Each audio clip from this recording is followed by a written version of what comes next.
The sun was barely peeking over the horizon when the residents of the small Viking village of Frostfell were awakened by an uproarious clamor from the docks.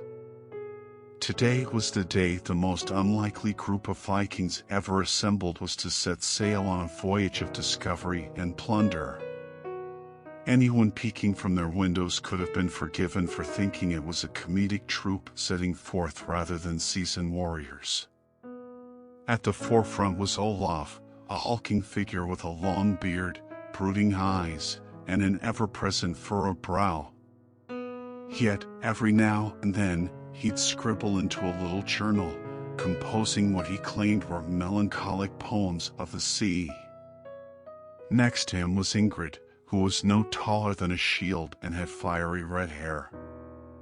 She was ferociously pushing away any villager offering her assistance, insisting, "I can carry my weight, and yours too if you keep bothering me." Attempting to organize this motley crew was Captain Bjorn, a patient man with a long history of voyages, but none with a crew like this. He watched in bemusement as Eric, the self-proclaimed master of oars, tried to match the oars by color rather than size. Beside him, Helga, the ship's cook, was arguing with Lars the Loud about whether fish or chicken screamed louder when cooked. To add to the unfolding drama, the shipwright ran over, out of breath. "Captain Bjorn, we've a wee problem. There's a hole in the ship." Before Bjorn could respond, Olaf remarked, "Isn't it just like life? Full of holes and leaking memories?" Bjorn sighed deeply. "Can it be fixed quickly?" The shipwright nodded. "Yes, but we need something to plug it." Little Ingrid, quick to think, removed a large wheel of cheese she had brought for the voyage. "Will this do?" she offered, and indeed, the cheese fit perfectly, much to the crew's amusement. With the ship ready, the mismatched crew finally began to board, each with their peculiarities on full display. Lars the Loud tried to serenade them with his horn, but only succeeded in alarming a flock of seagulls. Helga, clutching her bag of spices, kept giving culinary advice to anyone who'd listen, while Eric got into a heated debate with the wind about which direction it should blow. As the ship finally set sail, the villagers watched in a mix of awe and amusement.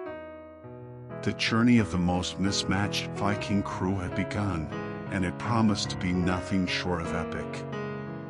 Before the voyage truly commenced, Captain Bjorn insisted on consulting the village seer, an ancient woman named Astrid who lived on the outskirts of Frostfell.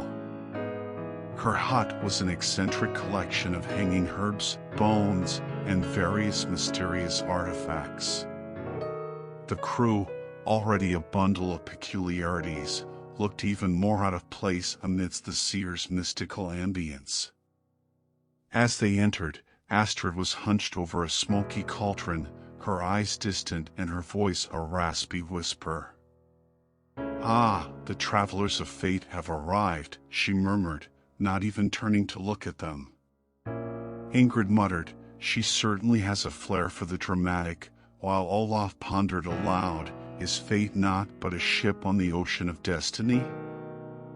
Astrid beckoned them closer, and with a flourish, she tossed a handful of runes onto a worn-out table. The crew leaned in, trying to decipher the scattered symbols. Eric, squinting, said, "Looks like a chicken dancing with a snake."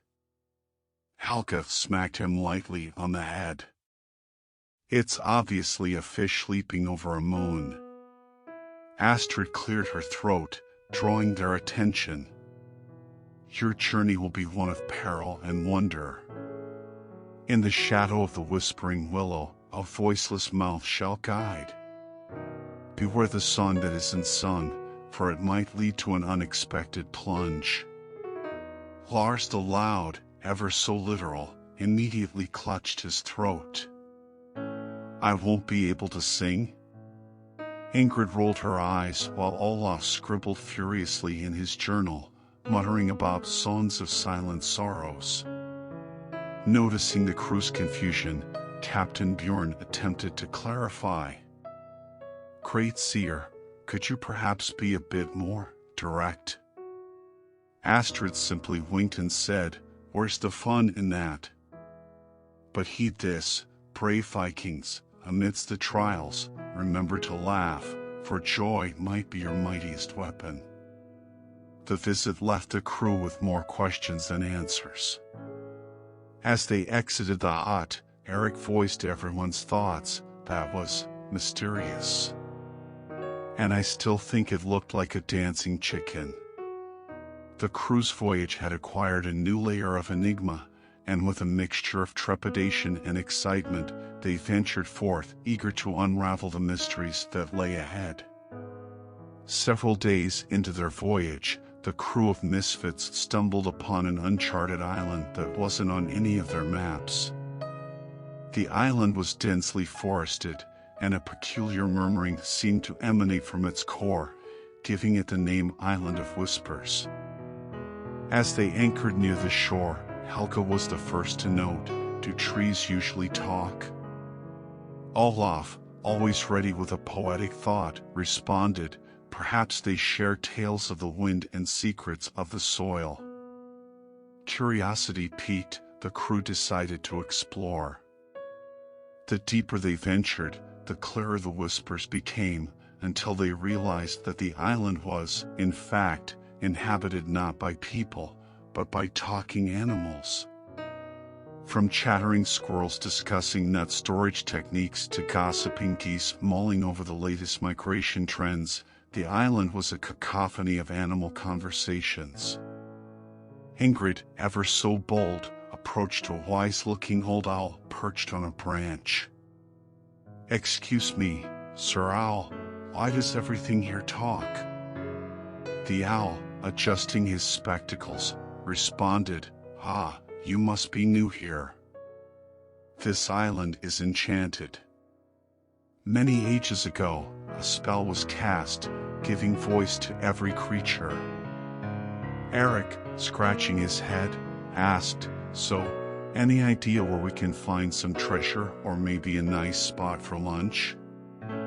Before the owl could answer, a group of raccoons interjected, Treasure? We buried some shiny rocks by the western shore. The crew's quest for treasure was quickly sidetracked by an invitation to a grand feast organized by the animals. The event quickly turned into a hilarious spectacle. A group of beavers attempted to make a dam out of baguettes. Lars the Loud engaged in a singing battle with a surprisingly melodic moose, and Helga traded cooking tips with a culinary-inclined rabbit. As the day waned, the crew sat around a campfire, listening to tales from their new animal friends.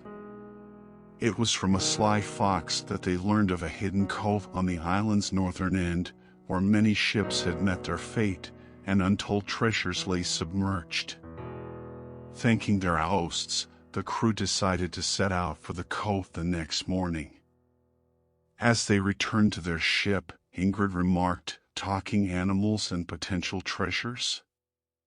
This is turning out to be quite the adventure. Olaf, gazing at the stars, whispered, In every whisper, there lies a story waiting to be told. As dawn broke, the crew made their way to the hidden cove on the northern end of the Island of Whispers. The tales of shipwrecks and sunken treasures intrigued them, but what they found was far more enchanting. As their ship approached the cove, they were greeted by the melodious voices of mermaids, their songs filling the air with a captivating magic. However, these weren't the sirens of legend, luring sailors to their doom. No, these mermaids were playful and mischievous, more interested in games and jests than sinister plots. Ahoy, Vikings, called out the lead mermaid, a spirited being with flowing golden hair named Lysandra. Care for a sing-off? Lars the Loud, never one to back down from a musical challenge, accepted immediately. "Prepare to be dazzled by my vocal prowess," he declared, puffing out his chest. The sing-off that ensued was nothing short of comical. Lars, with his booming voice, attempted a ballad of Frostfell, while Lysandra countered with a cheeky tune about a seagull who fell in love with a starfish. Back and forth they went, each song more outlandish than the last. However, the true surprise came when Olaf, usually reserved and introspective, took the stage. Clearing his throat, he began to sing a hauntingly beautiful melody about the mysteries of the sea. The crew, the mermaids, even the talking animals from the forest were spellbound. As his voice echoed across the cove, it seemed as if time itself stood still. When he finished, there was a hushed silence before Lysandra, a twinkle in her eye, declared, "The brooding poet has bested us." As a token of their appreciation, the mermaids gifted the crew a shimmering shell that, when held to the ear, would sing the song of the sea, ensuring safe travels on water. As the Vikings prepared to leave, Lysandra approached Olaf. "Your song touched the depths of the ocean," she whispered. "Remember, the sea holds many secrets, and not all are as playful as us." With their new treasure and the mermaid's words ringing in their ears, the crew set sail once more. Helga, laughing, remarked, "Well, that was unexpected. Who knew Olaf had such a voice?" Ingrid grinned, "This journey is full of surprises. Let's see what awaits us next." Sailing away from the Island of Whispers, the crew followed a course that took them close to towering cliffs. On one such cliff, they noticed an entrance to a dark cave, from which emanated an eerie, yet enticing glow. Intrigued, Captain Bjorn ordered a stop to investigate. With torches lit, the crew entered, and it quickly became apparent that this was no ordinary cave.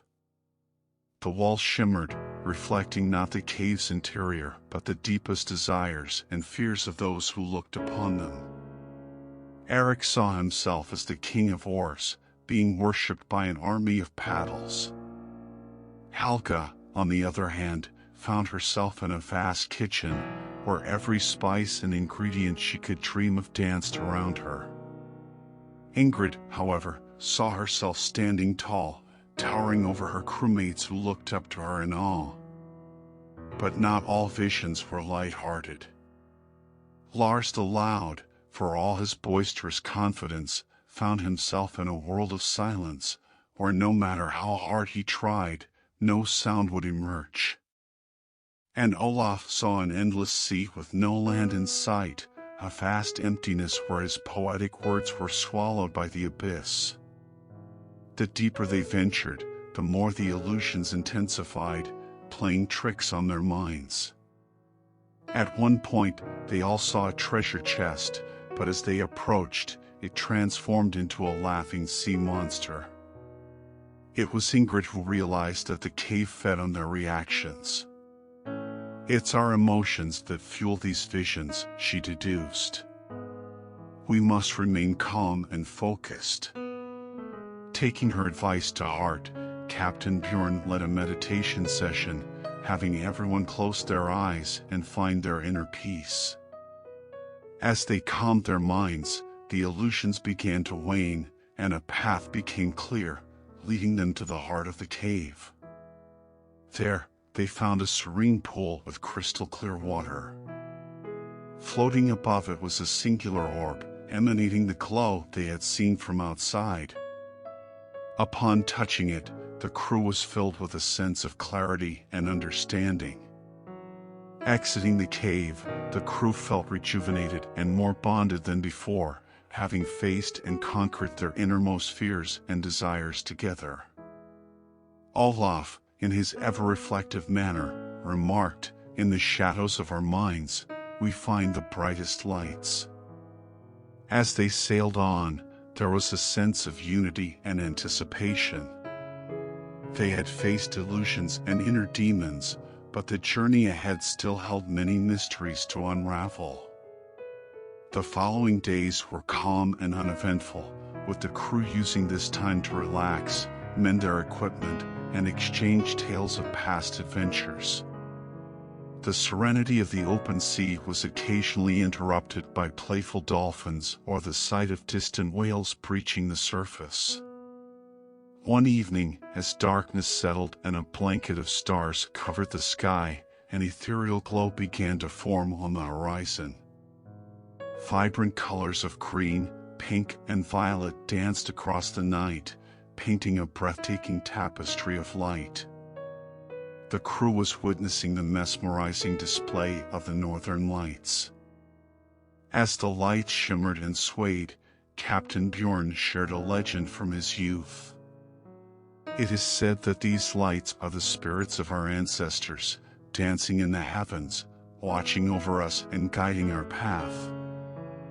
Eric, ever the jester, immediately started mimicking the lights, dancing around with exaggerated moves, much to the amusement of the crew. Helga, not one to be outdone, joined in, wielding a ladle as her dance partner. Seeing this, Ingrid had an idea. Why not make this a night to remember? Let's have a dance-off. And so, under the luminous glow of the northern lights, the most impromptu and spirited dance competition began. Lars the Loud, with his surprising agility, combined his dance with a song, trying to match the rhythm of the lights. Olaf, usually so solemn, let himself be carried away by the moment, his dance a poetic interpretation of the sea and stars. As the night wore on and the lights continued their celestial performance, the crew danced, laughed, and celebrated. It was a night of pure joy and unity, a moment of respite in their adventurous journey. When dawn approached and the lights started to fade, the crew, exhausted but content, settled down to rest. As they drifted to sleep, there was a collective feeling that this night, this magical dance under the northern lights, would be a memory they'd cherish forever. As the new day dawned, they were ready for whatever new adventures lay ahead, their spirits uplifted by the wonders they had witnessed. Days turned into weeks, and as the crew navigated treacherous waters and braved fierce storms, they stumbled upon an uncharted landmass shrouded in dense fog. Intrigued, they anchored near the coast and ventured inland. As the mist slowly lifted, they were met with a sight that left them in awe. The ruins of an ancient city, overgrown with moss and ivy, but still magnificent in its splendor. Skald, as the inscriptions revealed, was a city of bards, poets, and storytellers. Every stone, every monument was a tribute to the tales of old. Exploring deeper into the city, they discovered an amphitheater where echoes of past performances still lingered. There, Helga found an ancient harp, surprisingly intact. Plucking its strings, she played a haunting melody, which seemed to resonate with the very soul of Skald. At the city's center stood a grand library, its shelves still lined with scrolls and books. Olaf, ever the poet, was ecstatic. Such knowledge, such tales of old, he whispered reverently. With utmost care, he started reading the texts, each more captivating than the last. But it wasn't all peaceful exploration.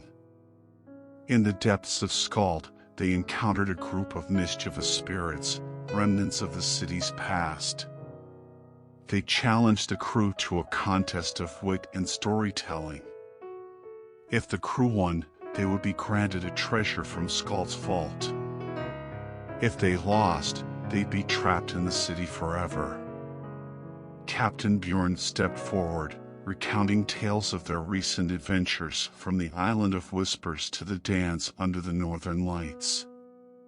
Ingrid, with her fierce spirit, spun a tale of a brave Viking warrior, while Eric, adding his comedic touch, narrated the humorous tale of a chicken who wanted to be a dragon. The spirits, after much deliberation, declared the crew victorious, impressed by the depth and range of their stories. As promised, they were led to Skald's Vault, where they were gifted a golden quill said to pen tales that would come to life. As they departed Skald, Captain Bjorn looked back, a hint of nostalgia in his eyes. Every stone, every corner of this city tells a story. We must ensure that the legend of Skald lives on in our tales. With the golden quill as a testament to their adventure and the stories of Skald in their hearts, the crew sailed forth, their journey enriched by the lore of a forgotten city. As the days grew warmer, signaling the approach of summer, the crew came upon a bustling archipelago, each island more vibrant and lively than the last. But one island stood out from the rest, a seemingly desolate piece of land with a solitary, grand tent at its center. A flag, bearing the emblem of a pair of dice, fluttered at its entrance. Upon landing, the crew was greeted by a man of peculiar attire, bright, mismatched colors, with a hat adorned with feathers of various birds. Introducing himself as Rollo the Trickster, he invited the crew to partake in a game of chance inside his tent. Inside, they discovered a grand arena where games of various kinds were being played.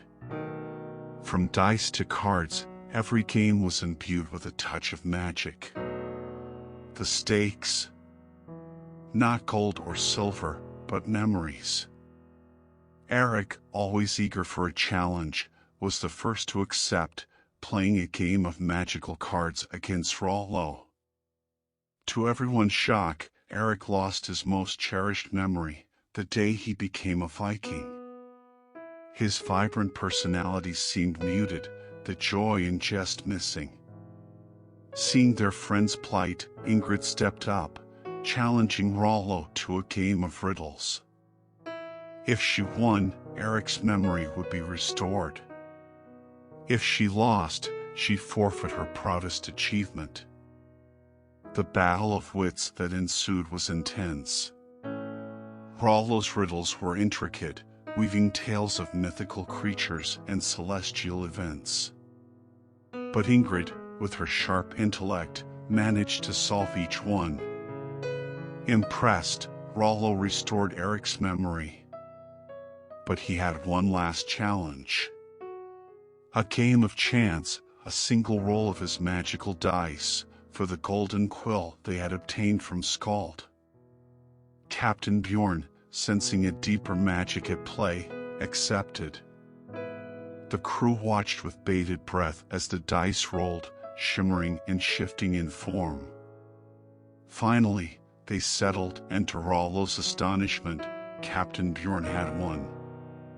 But instead of claiming a prize, Bjorn made a request. No one should have the power to take away someone's memories or play with their fate. Seal away your magical games.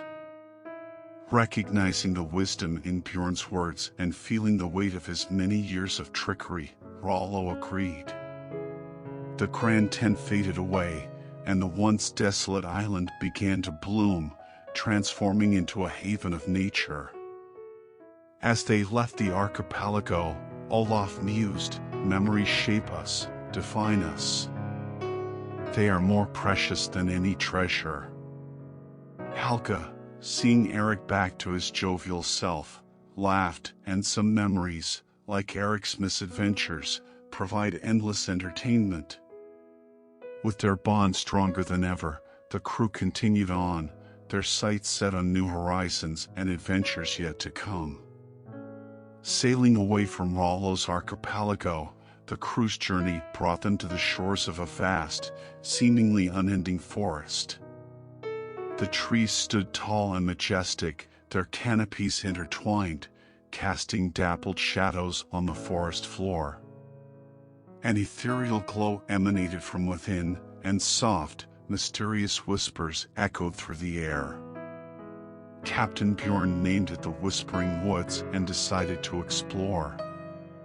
As they ventured deeper, the whispers grew louder, narrating tales of old, tales of the forest and its inhabitants. The woods were alive with stories. In a clearing, they came upon a council of ancient tree spirits, the elder trees. These spirits, shaped like old, gnarled trees with faces etched into their bark, were the guardians of the forest's memories and tales. They spoke of a looming threat, a dark force seeking to silence the woods forever. The crew learned that this force was an ancient entity named Moros, a spirit of silence and oblivion. Drawn to the vibrant stories of the Whispering Woods, Moros sought to consume them, plunging the forest into eternal silence. Determined to help, the crew, armed with the golden quill from Skald, devised a plan. While Helga and Eric, with their boisterous energy, distracted Moros, Ingrid, Lars, and Olaf would channel the power of the quill, penning a new tale, one where the Whispering Woods would always prevail against the shadows. The confrontation was epic. Helga's songs, combined with Eric's comedic antics, managed to disorient Moros. Meanwhile, with every word penned by the trio, the forest glowed brighter, its tales more vibrant than ever. Finally, with a combined effort, they penned the final lines, sealing Moros's influence away, ensuring the Whispering Woods would remain untouched by the shadows. In gratitude, the elder trees bestowed upon the crew a gift, a small seedling that held the essence of the forest stories. Plant this on your homeland, they instructed, and the tales of the Whispering Woods will live on, forever intertwined with your own. As the crew sailed away, the whispers of the forest echoed in their ears, a symphony of tales, adventures, and memories. And Captain Bjorn, holding the precious seedling, knew that their journey had added another chapter to the ever-growing saga of the Viking voyages. The open sea once again welcomed the crew, its vastness a testament to the endless adventures that lay ahead. However, a stillness hung in the air, an unusual calm that made the waters seem almost glass-like. The crew felt a mix of wonder and unease. As night fell, an eerie song echoed over the waters, mesmerizing in its melody. Drawn to the sound, the crew saw a magnificent sight, a massive sea serpent, its scales shimmering in moonlight, circling their ship. This creature, known in legends as Sirena, was known to be both a guardian and a test of sailors' mettle. As Sirena's song intensified, the waters around the ship began to whirl and churn. Soon, a colossal whirlpool formed, threatening to pull the ship into its depths. But amidst the chaos, Captain Bjorn noticed something. Sirena wasn't aggressive, she was in pain. Upon closer inspection, they found the source, a series of sharp, metallic anchors embedded in her scales, causing her anguish. Realizing this was a test of compassion rather than combat, the crew leapt into action. Ingrid and Lars dove into the waters, bravely approaching the massive creature. Using their weapons, not for battle but as tools, they carefully began to remove the anchors. Meanwhile, Helga, with her innate connection to music, tried to soothe Sirena with a counter-melody, aiming to alleviate her pain. With every anchor removed, the whirlpool's intensity lessened, and Sirena's song transformed from one of pain to gratitude. Eric, never missing an opportunity for humor even in dire situations, joked, "Guess she just needed a little tune-up." Once all the anchors were removed, Sirena, now free from pain, circled the ship gently. In a deep, resonant voice, she thanked the crew. "Many have tried to conquer me, but you chose to help. For that, I grant you safe passage through my waters and a gift to remember this encounter." From the depths, she brought forth a massive pearl, glowing with an inner light.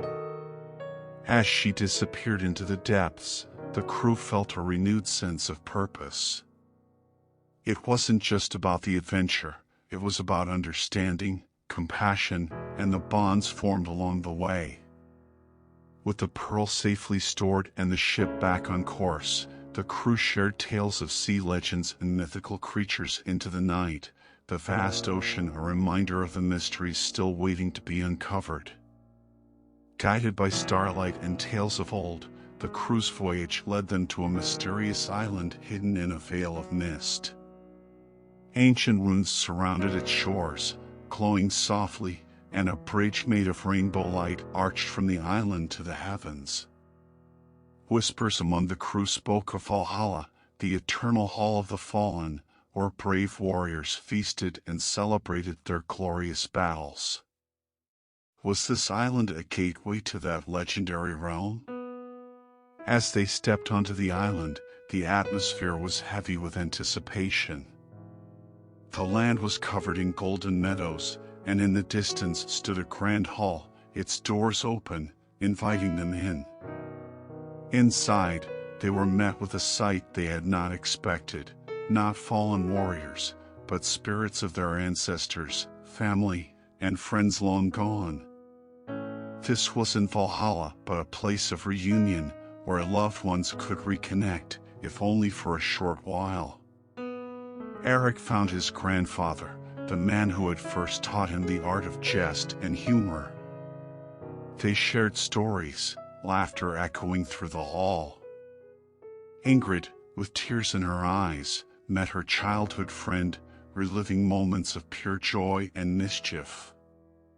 Captain Bjorn was reunited with his father, a legendary Viking in his own right. They shared tales of the sea, of battles won, and lessons learned. The old man beamed with pride, seeing his son carry on the legacy. However, with joy also came the weight of parting. The crew knew they couldn't stay forever. The spirits, with wisdom and love, told them that while it was a gift to revisit the past, it was essential to move forward and continue creating new memories. As dawn approached, the spirits guided the crew back to their ship. With heavy hearts but grateful souls, they bid their farewells, the island slowly fading into the mist once more. Back on the open sea, the crew gathered on deck, sharing stories of their reunions. Helga strummed a soft tune on her harp, a song of remembrance and hope. Olaf penned a poem, capturing the essence of their experience, a testament to love, memory, and the eternal bond of family. As they sailed on, the crew realized that while the past held cherished memories, the present was an adventure waiting to unfold, and the future, a canvas yet to be painted. The echoes of Valhalla would forever resonate in their hearts, a reminder of the ties that bind and the stories yet to be told. The days grew colder, the nights longer, and the waters took on a shimmering hue as the crew ventured further north. Soon, the ocean was surrounded by vast sheets of ice, and the sky, even in its darkest hour, was illuminated by the mesmerizing dance of the auroras. As they navigated through the icy channels, they came upon a spectacle unlike any other. Hovering above the ice were magnificent creatures, half dragon and half bird, their scales reflecting the colors of the northern lights. These were the northern drakes, legendary beings said to be the keepers of the polar realms. The drakes, curious about these intruders in their domain, circled the ship. Eric, seizing the moment, attempted to communicate with a series of hilarious gestures and chicken impersonations, much to the amusement of the crew. Surprisingly, one younger Drake seemed to respond with playful mimicry, suggesting a sense of humor. Lars, recalling ancient songs about these creatures, began to play a rhythmic tune on his drum. In response, the Drakes began a synchronized dance in the sky, weaving between the curtains of auroras, creating a spectacle of light and movement. Seeing an opportunity for a unique alliance, Captain Bjorn addressed the leading Drake, offering gifts of fish and shiny trinkets as a token of peace. The Drake, understanding the gesture, nodded in agreement, ensuring the crew's safe passage through the icy maze. In gratitude, the Drake shared a secret with the crew, a hidden cove where the ice melted into a warm lagoon, heated by underwater geysers. Here, the crew could rest and replenish. As they relaxed in the warm waters, they shared tales with the Drakes, learning about the ancient history of the polar realms and the mysteries that lay beneath the ice. In turn, they spoke of their adventures, of islands visited, and challenges overcome. Before departing, the youngest Drake, the one that had mimicked Eric, approached the ship, offering a glistening scale as a keepsake. This scale, imbued with the magic of the auroras, would serve as a guiding light in the darkest of times. With renewed spirits and a newfound ally in the northern Drakes, the crew set forth, the horizon ahead promising even more adventures. And as they sailed away, the skies lit up once more, the Drakes danced a beautiful farewell to their Viking friends.